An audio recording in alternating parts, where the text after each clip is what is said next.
Welcome to W study. বিভিন্ন প্রতিযোগিতামূলক পরীক্ষায় সাদৃশ্য বা অ্যানালজি একটি গুরুত্বপূর্ণ বিষয়। আজ আমরা এই চ্যাপ্টারেরই কিছু প্রিভিয়াস ইয়ার রিজনিং করার চেষ্টা করব। শুরু করা যাক প্রথম প্রশ্ন। দেখো প্রথম প্রশ্নটা কিভাবে হয়েছে। কি আছে 18:30 36 জিজ্ঞাসা চিহ্ন। দেখো 18 থেকে যদি 18-র সাথে আমরা যদি 2 গুণ করি আসবে তোমার 36। সেই 36 থেকে যদি আমরা 6 মাইনাস করি তোমার আসবে 30। দেখো সেই 30টা এখানে বসছে। একইভাবে যদি দেখি তাহলে কি আছে 36-এর সাথে আমরা যদি 2 গুণ করি আসবে তোমার 72। সেই 72 থেকে আমরা যদি 6 মাইনাস করি আসবে তোমার 66। তাহলে সঠিক উত্তর হয়ে যাবে অপশান বি হয়ে যাবে সঠিক উত্তর। পরবর্তী প্রশ্ন। দেখো পরবর্তীটা কি আছে 121:12 জিজ্ঞাসা চিহ্ন। আচ্ছা দেখো 121টা হচ্ছে 11 তোমার স্কোয়ার। 11 স্কোয়ার করলে তোমার 121 আছে, কিন্তু এই 11-র সাথে যদি আমরা +1 যোগ করি তোমার হয় 12। দেখো সেই 12টাই বসছে এখানে। একইভাবে দেখো এখানে কি আছে 25। তাহলে 25টা কার স্কোয়ার? 25 হচ্ছে 5-এর স্কোয়ার। তাহলে 5-এর স্কোয়ারের সাথে আমরা কি করছি 1 যোগ করছি, অর্থাৎ 5 আর 1-এ তোমার 6। তাহলে সঠিক উত্তর হয়ে যাবে অপশান সি হয়ে যাবে সঠিক উত্তর। পরবর্তী প্রশ্ন। দেখো পরবর্তীটা কি আছে 6:42 দিয়ে 12 জিজ্ঞাসা চিহ্ন। দেখো 6 থেকে 42 কীভাবে হয়েছে, 6-এর সাথে যদি আমরা 7 গুণ করি তোমার হয় 6 7 42 অর্থাৎ 42। তাহলে 12-র সাথে একইভাবে আমরা 7 যদি গুণ করি 12 × 7 7 12 তোমার 84 84। তাহলে সঠিক উত্তর হয়ে যাবে অপশান সি হয়ে যাবে সঠিক উত্তর। পরবর্তী প্রশ্ন। দেখো পরবর্তীটা কি আছে 27:125 64 জিজ্ঞাসা চিহ্ন। তাহলে দেখো 27 হচ্ছে তোমার 3-এর কিউব। 3-এর কিউব আর পরবর্তী যেটা আছে দেখো পরবর্তী কত আছে 125। 125 কার 5-এর কিউব। তাহলে দেখো 3-এর সাথে কত যোগ করে 5 হয়েছে 2 যোগ করেছে, 2 যোগ করে 5 করেছে, 5-এর কিউব 125 করেছে। একইভাবে যদি দেখি আমরা কি আছে 64 আছে। তাহলে 64 কার কিউব তোমার 4-এর কিউব। 4-এর কিউব করলে 64 হয়। তাহলে দেখো এক্ষেত্রে কার কিউব করতে হবে, এখানে 4-এর সাথে আমরা কি করছি 2 যোগ করছি, তো 4-এর সাথে 2 যোগ করলে হয় 6। তাহলে 6-এর যদি আমরা কিউব করি আসবে তোমার 216। তাহলে সঠিক উত্তর হয়ে যাবে অপশান এ হয়ে যাবে আমাদের সঠিক উত্তর। পরবর্তী প্রশ্ন। দেখো পরবর্তীটা কি আছে 20 আছে 50 দিয়ে তোমার 100 জিজ্ঞাসা চিহ্ন। দেখো যদি দেখি আমরা 20-র সাথে যদি আমরা 100 দেখি 20-র সাথে তোমার 5 × 100 অর্থাৎ 5 গুণ করলে তোমার 100 হয়েছে। তাহলে একইভাবে 50-এর সাথে যদি আমরা 5 গুণ করি তাহলে কী হবে 50 × তোমার 5। তাহলে 5 5-এ 25 অর্থাৎ 250। তাহলে সঠিক উত্তর হয়ে যাবে অপশান বি হয়ে যাবে সঠিক উত্তর। পরবর্তী প্রশ্ন। দেখো পরবর্তীটা কি আছে 25:175 32 জিজ্ঞাসা চিহ্ন।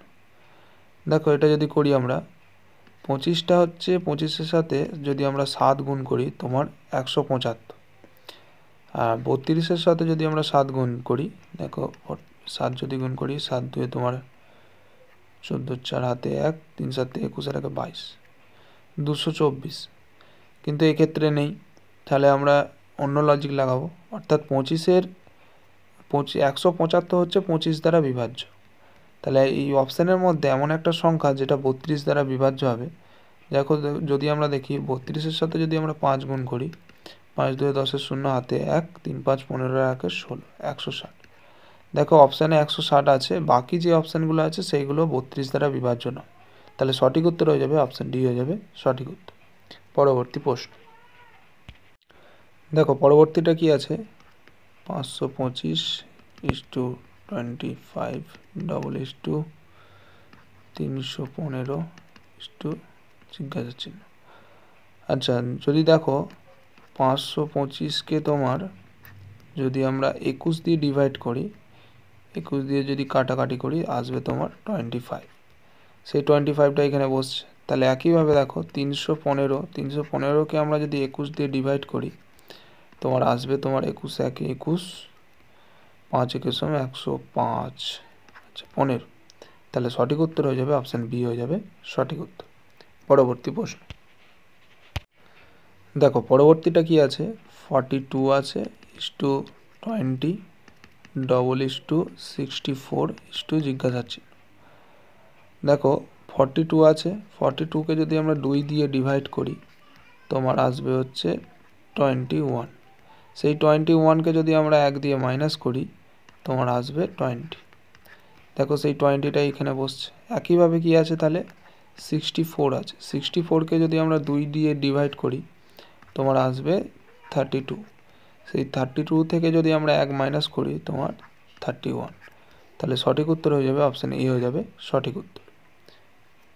পরবর্তী প্রশ্ন দেখো, পরবর্তীটা কি আছে, 100 আছে ইস্টু 121 ডবল ইস্টু 144 ইস্টু জিজ্ঞাসা চিহ্ন।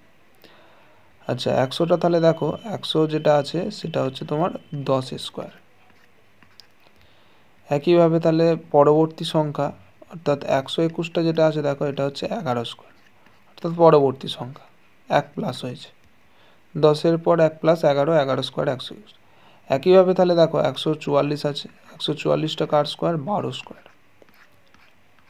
তাহলে 12-র পর কী হবে, 1 প্লাস হবে, অর্থাৎ 13 স্কোয়ারটা বসবে আমাদের। 13 স্কোয়ার কত, 169। তাহলে সঠিক উত্তর হয়ে যাবে অপশান সি, হয়ে যাবে সঠিক উত্তর। পরবর্তী প্রশ্ন দেখো, পরবর্তীটা কি আছে, 24 ইস্টু 36 ডবল ইস্টু জিজ্ঞাসা চিহ্ন ইস্টু 72। আচ্ছা দেখো এই ক্ষেত্রে 36 থেকে যদি 36-এর সাথে আমরা 2 গুণ করি তোমার 72 আসে। তাহলে 24-এর সাথে যদি আমরা 2 গুণ করি কত আসবে, 24 ইন্টু 2 অর্থাৎ 48। তাহলে সঠিক উত্তর হয়ে যাবে অপশান এ, হয়ে যাবে সঠিক উত্তর। পরবর্তী প্রশ্ন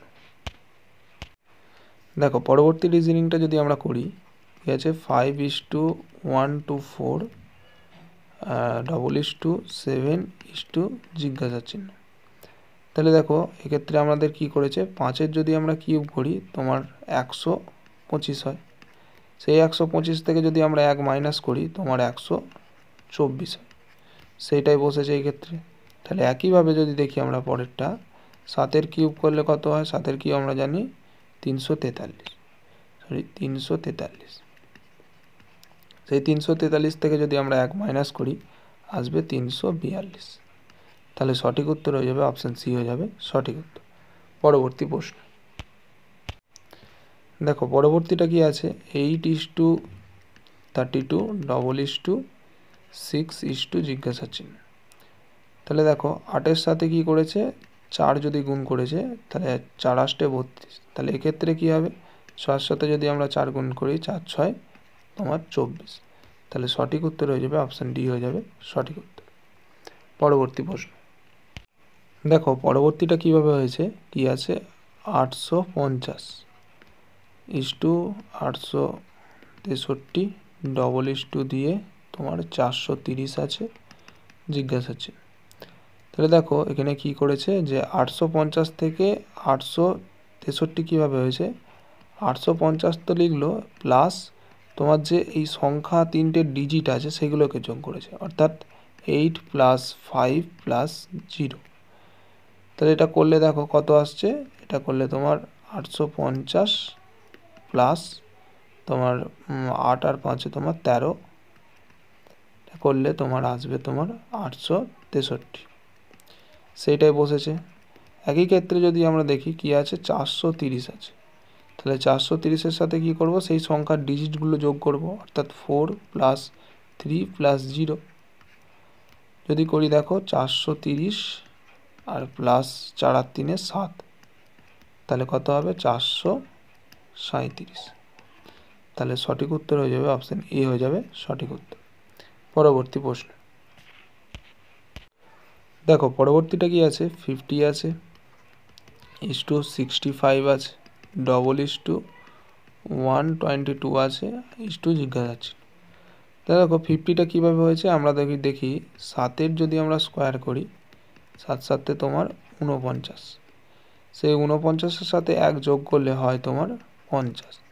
দেখো সেই 50টা এখানে লিখছে। পরবর্তী 7-এর সাথে যদি 1 যোগ করি অর্থাৎ 7-এর পরবর্তী সংখ্যা 8, 8-এর যদি স্কোয়ার করি দেখো 8 অষ্টম তোমার 64, সেই 64 থেকে 1 প্লাস করলে তোমার হয় 65 অর্থাৎ 65, পরবর্তী সংখ্যাটা হচ্ছে।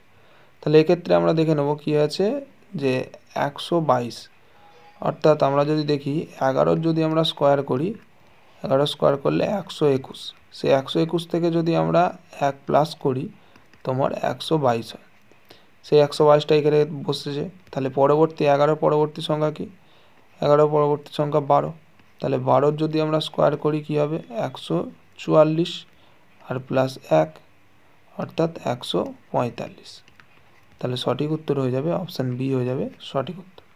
পরবর্তী প্রশ্ন দেখো, পরবর্তী রিজনিংটা কি আছে, 5:130 ডবল ইস্টু 6 ইস্টু জিজ্ঞাসার চিহ্ন। দেখো যদি আমরা এটা দেখি 5-এর তোমার যদি কিউব করি, 5-এর কিউব করলে তোমার 125 হয়, 125, আর যে যার কিউব করেছে সেটা যদি আমরা যোগ দিই, অর্থাৎ 5-এর কিউব করেছি 5টা যদি যোগ দিই তোমার আসে 130, সে 130টা এখানে বসেছে।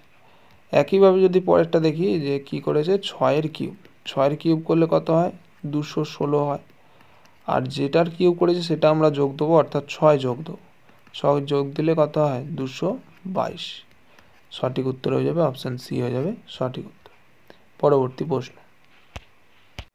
দেখো, পরবর্তী প্রশ্ন এবং এই ক্লাসের শেষ প্রশ্ন কি আছে, 3:27 ডবল ইস্টু 4 ইস্টু জিজ্ঞাসার চিহ্ন। তাহলে দেখো এটা যদি আমরা করি যে কি আছে, 3-এর সাথে যদি আমরা 9 গুণ করি 3 9 7, 4-এর সাথে যদি আমরা 9 করি 4 9 তোমার 36, কিন্তু 36 দেখো অপশানে নেই, তাহলে আমাদের অন্য প্রসেস অ্যাপ্লাই করতে হবে। কি আছে 3, দেখো 3 আছে আর পরবর্তী যেটা আছে 27, অর্থাৎ এটা 3-এর কিউব, তাহলে দেখো 3-এর কিউব হয়েছে, তাহলে পরবর্তীটা যেটা আছে ডবল ইস্টু দিয়ে 4 আছে, তাহলে পরবর্তীটা কী হবে 4-এরই কিউব হবে, তাহলে 4-এর কিউব অর্থাৎ কত 64, তাহলে সঠিক উত্তর হয়ে যাবে অপশান বি হয়ে যাবে সঠিক উত্তর।